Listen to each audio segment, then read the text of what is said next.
Good morning students. आज हम हिंदी व्याकरण से पाठ 7 को पढ़ेंगे। पाठ 7 में आपको आज कारक पढ़ना है। संज्ञा या सर्वनाम के जिस रूप से उसका क्रिया तथा वाक्य के दूसरे शब्दों से संबंध का ज्ञात हो उसे कारक कहते हैं। कारक के 8 भेद होते हैं।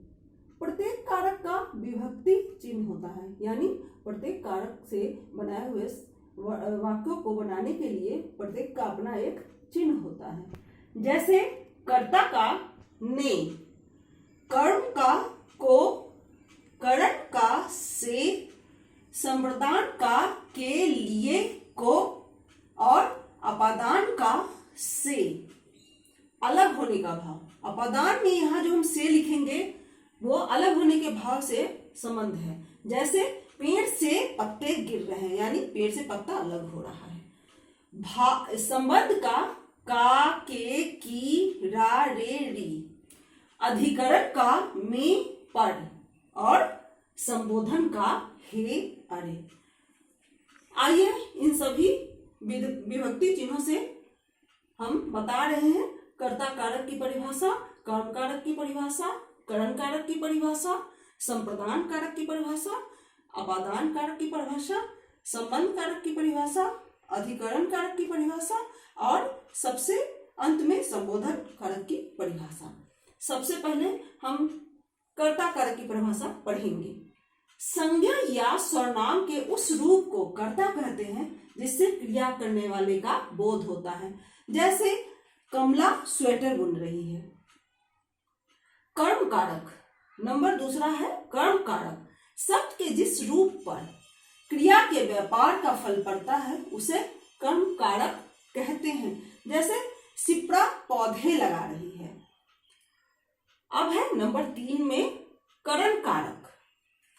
कर्ता जिस साधन की सहायता से काम करता है उसे करण कारक कहते हैं। जैसे राम कलम से लिखता है। नंबर 4 है संप्रदान कारक। कर्ता द्वारा जिसके लिए कुछ किया जाए या दिया जाए उसे संप्रदान कारक कहते हैं। संप्रदान का अर्थ होता है प्रदान करना। संप्रदान का अर्थ होता है प्रदान करना। जैसे राम ने श्याम को किताब दिया या माँ ने नौकरानी को खाना दिया। तो ये हो गया संप्रदान कारक का। अब नंबर 5 में है अपादान कारक।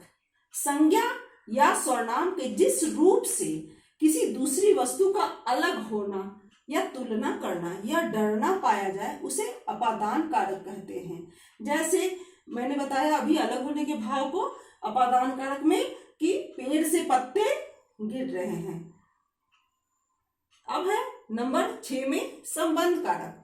संज्ञा के जिस रूप से एक वस्तु या व्यक्ति का संबंध किसी दूसरी वस्तु या व्यक्ति से ज्ञात हो या जाना जाए उसे हम संबंध कारक कहते हैं। जैसे यह मकान मेरी है, यह मकान मेरा है, यह घर मेरा है, या किसी और भी वस्तु के बारे में, सामान के बारे में। अब है नंबर 7 में अधिकरण कारक। संज्ञा या सर्वनाम के जिस रूप से क्रिया के आधार का बोध हो उसे अधिकरण कारक कहते हैं। यानी किसी के भी काम के करने का आधार का बोध हो, कोई किसी चीज पे आधारित हो। जैसे मैं किताब से पढ़ रही हूँ, यानी उसने किसको आधार बनाया है? किताब को पढ़ने के लिए। अब है नंबर 8 में संबोधन कारक। जिस शब्द से किसी को पुकारने या सचेत करने का बोध हो वहां संबोधन कारक होता है। संबोधन कारक यानी किसी के पुकारने का भाव या सचेत करने, सावधान करने का भाव। जैसे अरे वहां मत जाओ, वहां गड्ढा है, या फिर ओ सब्जी वाले, यानी सब्जी वाले को पुकारने का, अपने पास बुलाने का भाव को। तो बच्चों एक बार फिर से हम कारक के बारे में आपको बता दें। संज्ञा या सर्वनाम के जिस रूप से उसका क्रिया तथा वाक्य के दूसरे शब्दों से संबंध का ज्ञात हो या संबंध ज्ञात हो उसे कारक कहते हैं। कारक के 8 भेद होते हैं। प्रत्येक कारक का विभक्ति चिन्ह होता है।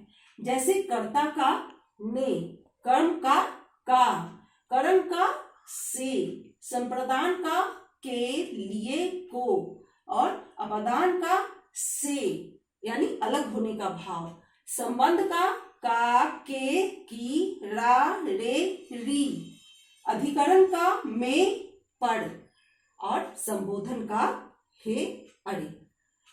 कर्ता कारक का कर्म कारक, करण कारक, संप्रदान कारक, अपादान कारक, संबंध कारक, अधिकरण कारक और संबोधन कारक, ये इसके भेद है, कारक के भेद है।